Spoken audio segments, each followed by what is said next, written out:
This is the Sales Babble Podcast, episode 205. All sales start with a Y. An interview with Michael Manzur.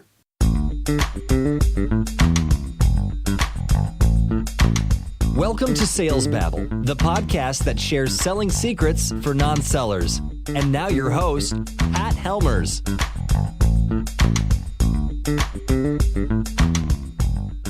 Hello, Sales Babblers. This is Pat Helmers, and I am back. You may have noticed that for the most part, I have been missing in action for the last couple weeks, and it's for a good reason. It's hard for me to even explain this, but a couple weeks ago, I got this bizarre infection in the saliva gland in my jaw, and it was so terrible that the doctor, when he saw me, this is like after the fifth doctor, immediately admitted me to the hospital, and I have been out of action for quite a while. I am still on antibiotics and I'm still on steroids, but I have to admit I'm feeling a whole lot better. It was quite an adventure. I am not at 100%. In fact, you can probably tell from my voice that it's just not really there. Last week's episode, you probably noticed it was kind of short. It's because I just did just enough to get it by. I didn't realize how ill I was at the time. Of course, it's hard for me to turn sales off completely. When all of these doctors, I had 6 different doctors talking to me, I saw an overlap between the work that they were doing and the overlap of sales. I was impressed by how they would really start digging in and trying to diagnose what was going on with me by asking me questions like, Pat, it looks like you're in pain. Yeah. What happened? Well, how long has this been like this? Well, on a scale of 1 to 10, pain-wise, where are you at? Does this hurt? How about here? Ah. How about here? Ah. And by that, they slowly came to the realization of what was going on with me and how best to fix me. The same thing is true in sales. You can't fix something if you don't know what's going wrong. And the only way you can know what's going wrong is to ask. So that's what I was thinking about when I was in the hospital in bed sleeping and trying to get caught up. But enough of that. Today's guest is Michael Manzur. He's the founder and the CEO of the Flood Me Social, LLC. It's a social media marketing, and they help companies find qualified leads and convert them into prospects. And Michael and I know each other through LinkedIn, and we've been talking about common mistakes sellers make in the social media space because things are changing a lot in social media. We're going to dig into this about how things aren't as rosy as they look. And but he's going to give us some solid advice on how to turn leads into conversations. So, with no further ado, let's get to it. Welcome, Michael. You ready to babble? I sure am. Michael, lead gen is an issue all salespeople have. They want more leads. They don't have enough leads. And a lot of people are looking into social media as a solution for that. Social selling and all that kind of stuff. With that said, last month was not positive for social media. I was just referring Twitter usage is down 23%, Instagram's down 23%, Facebook's down 8%. In fact, Facebook's losing so many users that they've changed their algorithm. So. Yeah. You're seeing less and less people. I have friends, and maybe you know some people like that, who have abandoned Facebook for a month or two. Yeah. One friend of mine deleted everybody except for his wife. Only really close family.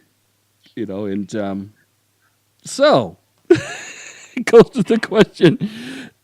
Social media is in a lot of turmoil. Is this a place for salespeople to actually find leads in this day and age? Yeah, that's a great question. I think the biggest thing is just starting with why.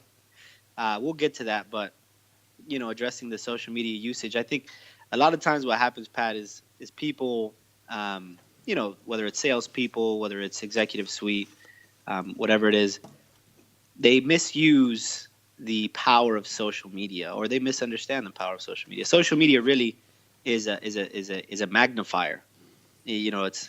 it's not an amplifier where you just disseminate a message and things like that. It just magnifies the current efforts you're doing. And so I have several good friends in this industry, key movers, and they all say the same thing. It's actually enhanced our sales and enhanced our productivity when Facebook makes a change to not include businesses in the news feed and other things happen, because what it does is it goes back to the why. And so the why here, going back to that phrase, start with why.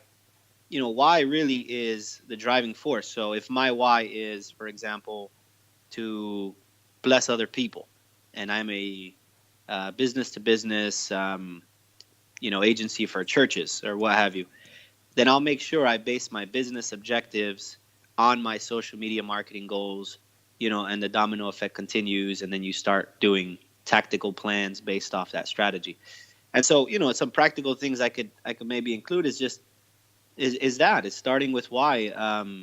For a company, social media is a fantastic tool, but it's just that, a tool. It allows you to engage with people. It allows you to engage with your consumer, but it doesn't supplant, a reliance on effective communication. So that's what I think. But I don't know. Are you really engaging with people? I've just become more and more skeptical of that. I'm pretty well versed on marketing, digital marketing, and you just see all these digital campaigns. You know exactly what they're doing. They've got these these pithy marketing headlines that are supposed to catch you and have calls to action.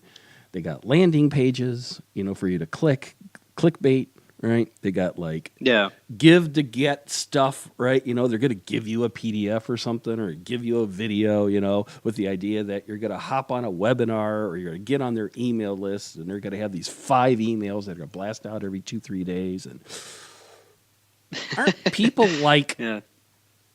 I mean, and I don't think it's just me. I think a lot of people see that for just just a bunch of automated crap. That's not like a relationship, like you were speaking about. And I agree with you, Pat. I agree with you 100%. And that's really where the power of why comes in, because I'm a millennial, and millennials, as far as consumers, when you're talking about the numbers and things like that, just historical data shows that we could see an ad coming a mile away. I bet you. And as well as the rising generation, what they term Gen Z and Generation Z and things like that. But that's where your consumer is. So when you know your why, you can then evaluate your target demographics and evaluate your target audience, and then produce and that's why, again, to me, it all starts with why. Going off your question, I think the biggest thing is relationship selling. Social media is not broadcast media, and that's what a lot of times salespeople, marketers, what have you, mean. I've also been, in this industry 10 plus years as a consumer, as well as, in management roles, and so now owning my own company. And what it does is it puts a premium on the power of meaningful relationships. And so when you're able to say, okay, here's my company, here's what we do. I don't want to sell you my value. I just want to convey that value. Well, that's a video. That's a Dove and many other companies. They understand this. When they do Super Bowl ads or what have you, Dove's True Beauty campaign, they highlighted the true beauty of women and how they can be more secure. They weren't selling anything. But when you watch that video, you say, hey, you know what? Maybe I'll pick up a bar of soap today.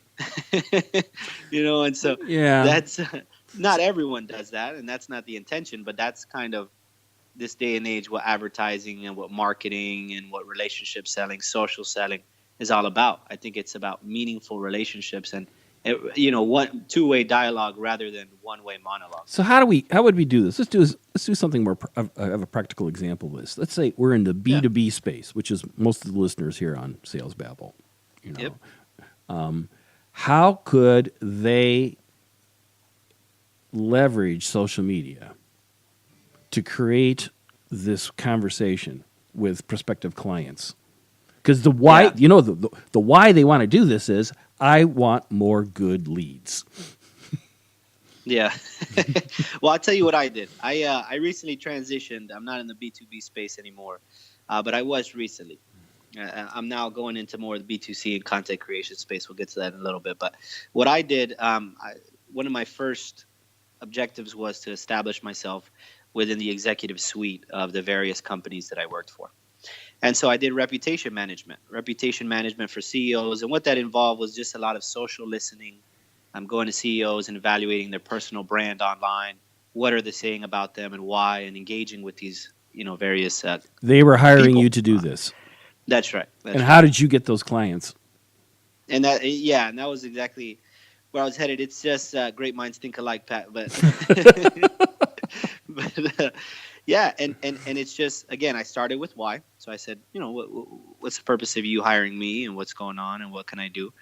And then I set, and this is the key really here, setting an objective, a clear objective, and then setting social media goals based off that objective. It seems like common sense, but you would be surprised how many CEOs and how many just different people are not clear of why they are on social media. They still think it's to, go on review sites or see review videos on YouTube or watch pranks or, share funny cat stories on Facebook.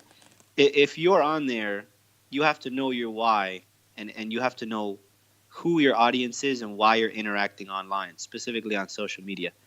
And so the way you do that is by, again, establishing those objectives. So if you're a B2B, I want to increase my sales by 20% in 30 days. My social media goal would be create a content calendar that has, XYZ, whether it's sales or promotion or various types of content that you create. And then that allows you to refine your social media marketing funnel. And so, but again, these are all things that they're types of strategies that all are based on your why. And so for a sales point of view, the takeaway here is knowing your why of your company or of yourself. If your company's why is to empower the world or change the world or do good things, you have to determine how that affects you. How does that affect me when I'm knocking these doors to sell, this alarm system? Yeah, this demands that you know your value proposition. Exactly. Yeah, that's the key. The value prop is how you get in the door. It would be a lot of your why.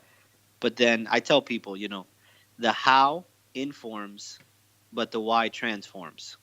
And so how you get to, entry level, new hire to rock star salesman is not by changing any, it's not by reinventing the wheel, but it's by transforming the way you look at what you're doing each day. And so it's really, a superpower to be able to know your why. Most of the folks that listen here, in fact, and it's true for you and I. You and I met through LinkedIn, and That's most right. of the folks here on Sales Babble leverage LinkedIn, to generate leads and to meet people. How is that how you were able to work the leads with these CEOs, CFOs, and all these executives? Yeah, the answer is yes and no. The yes portion of it is I avoid cold calling. I avoid these mass emails and things like that. I feel like they're very impersonal. And the no part of it is you take LinkedIn and you take it offline, which is what we're doing now. You see ways that you can create value for others, and then you find where they are. You leverage relationships and people that might know XYZ. And the best type of marketing is word of mouth marketing. So once I have somebody that knows what I do and that knows that I'm good at what I do, then they later, tell their friends. And that's the takeaway in selling is, if someone likes their product, they'll recommend you. They'll say, hey, speak to so-and-so because he's really, he really knows his stuff and he'll really take care of you. And so that's how I got involved into that is just reaching out to relationships I had already existing. And saying, hey, this is what I'm offering. What do you think? Yeah, I'd love it. And then continuing to build my portfolio in that way. And it works. So that it sounds works like in any industry. So that sounds more like referral selling. That's right. And it's more inbound because once you get referrals and you build a portfolio, people know what you do. And then you can start creating various things on social media. Yeah. But what if you're a startup? You don't have any referrals. Yeah, one of my first interviews I did that. It's by a magazine called Communicate Influence, and it was social media marketing for startups on a budget. And so, I'll kind of relay some of the messages, but it was very simple, and it's again this is going to sound cliche and kind of repetitive, but it was starting with your why. You know, and when you have that power driving you, you're able to then again create a checklist, so to speak, of what's needed. Well, okay, I need some plumbing. I need to first, put my company, my public profile on LinkedIn, on, so a lot of these basic things get overlooked just because everyone's doing it. So just because everyone's doing it doesn't mean everyone's doing it the right way. And the right way means utilizing the power of the algorithm on some of these various, websites to be able to sell, in this case, to sell and to add value. So, what I would suggest to a lot of these startups and a lot of these people without a budget or without a thing is to first understand what they can get for free. Social media is free. Social media interaction is free. Social media selling is free. Now, what you have to pay for is the back end and what you offer, and perhaps, various things of leveraging relationships like sponsorships and like different things when you're partnering with people. But the value add in social media and the beautiful thing of social media is that it's free. And so there's nothing that prevents you from a financial standpoint of engaging meaningfully with your audience or with people that you want to sell to. So that's the beautiful thing here, is understanding that it's free, and then later understanding that you can use that, to provide your services to others. So like, what would that mean in a B2B space, engaging with a prospective client? Let's say we're on let's say we're on LinkedIn. How would you do that? Yeah, we're on LinkedIn. First, I look at where you're at and what you engage with. How I do that is first by adding you. And that's what I mean. It's simple things like that. When I add you, I could see a lot of cool things on LinkedIn. I could see what you've liked. So I could say, hey, Pat, like this post. And then I could engage with you on that post and say, hey, I just share my thoughts on the post. If it's a sales podcast, something, if it's different things on selling, if it's the status of social media, I look for things we have in common. In other words, I build rapport from a sales and a buyer perspective, buyer cycle perspective. I look at where they are and I build rapport. Once I build rapport, it's much easier for me to reach out to you and then establish that relationship with you. And then that becomes, social selling, relationship selling. And then again, it goes into value-added activities. What I offer, do we match up? Is this a match in terms of my value proposition and your needs? And then, but it all starts again with simple things: adding you, commenting on what you're commenting on, sending you a message and saying, I'm interested in working together. Let's see if there's a good fit. Speaking with you offline. There's simple things that really make a difference. So then you would maybe it seems to me that the goal would then be to try to take this conversation offline and to get on the phone. Exactly. And really, it's almost impossible to do business with someone when you don't know what they're about. That doesn't mean you have to meet them in person per se, but it does mean that you have to know exactly what they're about. And what better way to know exactly what someone's about than, having a conversation with them. It doesn't necessarily have to be offline, but it does have to be personal. So we're speaking right now. I'm speaking to you, and it's personal. I hear your voice. I hear your mannerisms. We joke. We laugh. We can increase value with each other. We haven't laughed that much, have we?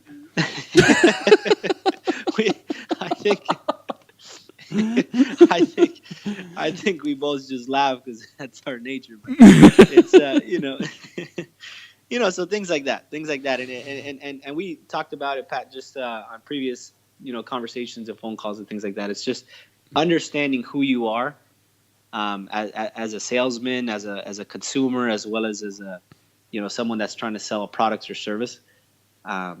You don't have to be someone you're not to convey value to someone else. And so if I'm somebody who would rather be impersonal and send you a cold call email, that's who you are. And people that you interact with or are trying to sell to, perhaps they'll engage with that. But, historical data shows that that's not true. And so social selling is really, the way to go when you're talking in terms of value added activities and understanding the alignment of your value proposition. Is first build the relationship. So that's really the practical advice and the takeaway here is engage where your audience is at, engage with them where they are. Yeah, the thing is, though, well, one thing I've found that's kind of difficult is even though people have LinkedIn accounts, or I've also, and I've gotten leads and worked people on Twitter too. But some people never log in. They got an account, they never log in. So I reach out. Hey, Michael, I see that you read that article about something, something or other. Hey, I think your response on that was spot on. I was thinking of it in this terms, and then I wait and you never respond back. Yeah, and that goes back to knowing where your audience is. It's the difference. It's inbound versus outbound selling, and the inbound portion of that is engaging where they are so that they want to come back. So that they want to interact. Outbound is just chasing them, and it's more broadcast media. This is my point at the very beginning is I believe people are spending less and less time on social media. And I don't know. I disagree with you. That's where me and you disagree. It's see the thing, Pat. And again, it's I believe it with, and I tell people all the time, we can disagree without being disagreeable. In this case, social media is not a generational thing, and that's what people often misunderstand. Is social media, if you're talking about monthly active users with Facebook and the billions, and the hundreds of thousands of businesses that are online just on Facebook advertising and things like that. Social media is often seen by the old, people out, let's say past millennials, Generation X, baby boomers, things like that. Well, I'm from the analog generation. I can't really understand the power of engagement with social media. How do I cope? How do I interact? Where do I begin? And that's why I tell them, the power of why, because you begin first saying, well, why do I want to be on here? Do I want to just look at cat videos? Do I want to get some leads? Do I want to? And then you go ahead and do the basics. You create a LinkedIn profile because that's where professionals are. You have a nice headshot. You fill out your bio section. You fill out your projects you've done. You get some recommendations. These are basic things that, again, when people see you, you're automatically building rapport. And so you're jumping through the first two stages of, knowing your why and going straight to relationship selling. Yeah, and I have to, and there's two things that came to my mind, and I like that you push back on me here on this, because one is I haven't found any data on whether LinkedIn usage is up or down. Yeah. So it could very well just be moving along really strong. In fact, I believe LinkedIn has never been healthier in some regards. I think it's changed. The other thing is, yes, even though the other social media, Instagram, Twitter, Snapchat, all of those are also down, there's still a ton of people on them. Yeah. And I tell you, in some businesses, that's where you need to go to find the people, because that's where it goes to what you were saying, Michael. You got to go where they're hanging out. Exactly. And again, this is it's just selling 101. It's the whole. If you're going to go trout fishing, you got to go to a trout stream. Exactly. You don't go to the ocean. You don't go to a lake. You don't go to a pond. If you're looking for trout, you got to go where the trout live. Yeah. And I mean, it's like I said, it's selling 101. But behind that, behind the selling and things like that is, and again, it sounds repetitive, but it's your why, because of, a concrete why. I'll give you an example. My why is to help empower people, and it sounds very simple, sounds very generic, but if that's my why, well, then my how would be, how do I do that? Well, through LinkedIn, through social media marketing, through the various channels, through the content that I produce. I produce it at 10 a.m. Standard Eastern Time, United States. And, for those of us listening here, we'll get to that a little later. But when I do that, then I can curate who in my network of the LinkedIn platform can interact with my posts, what they're about, and why they showed up to be here. When Walmart, when Target, when Ford, when all these companies, they have rapport that takes them there. But why? Because they've put in the time to find out their why.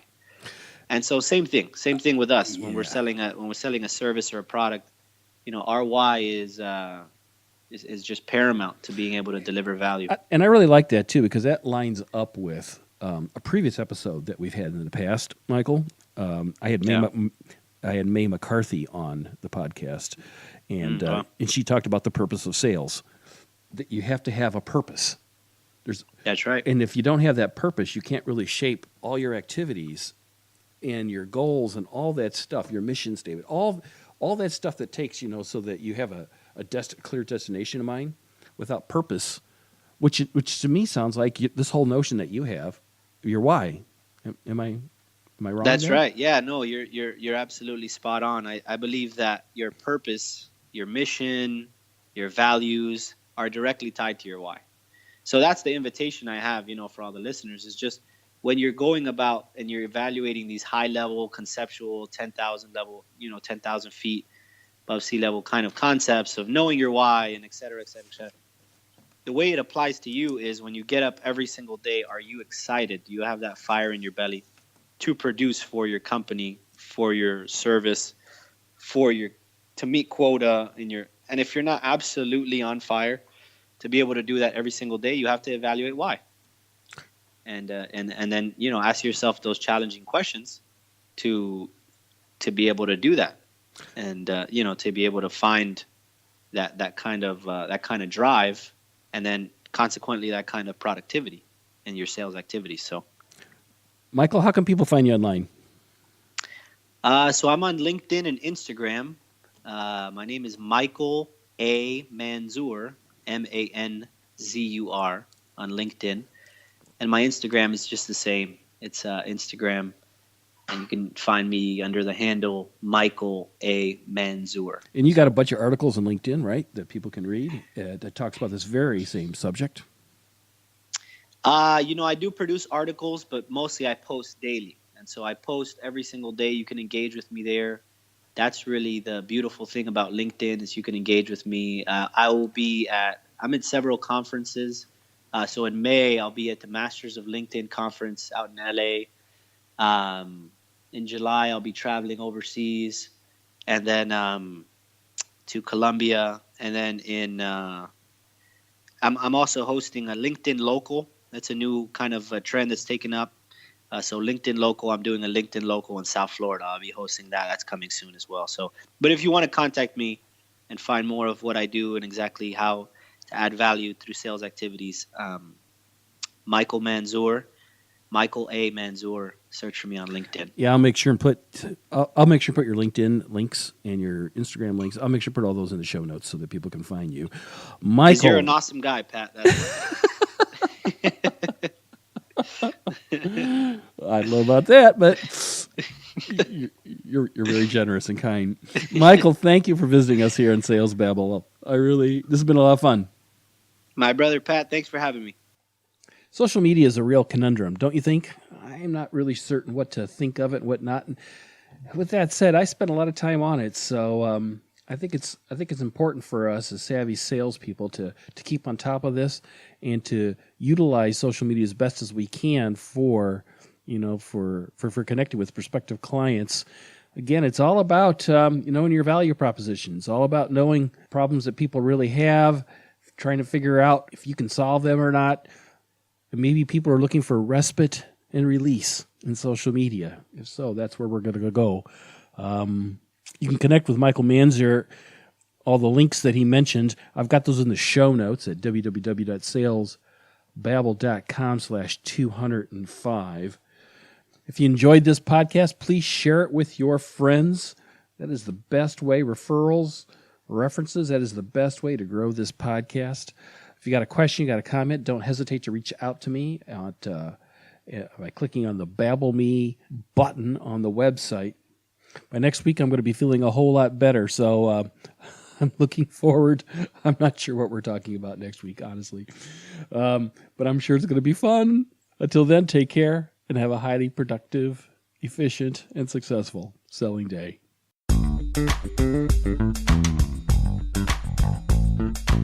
Thank you for listening to the Sales Babble podcast.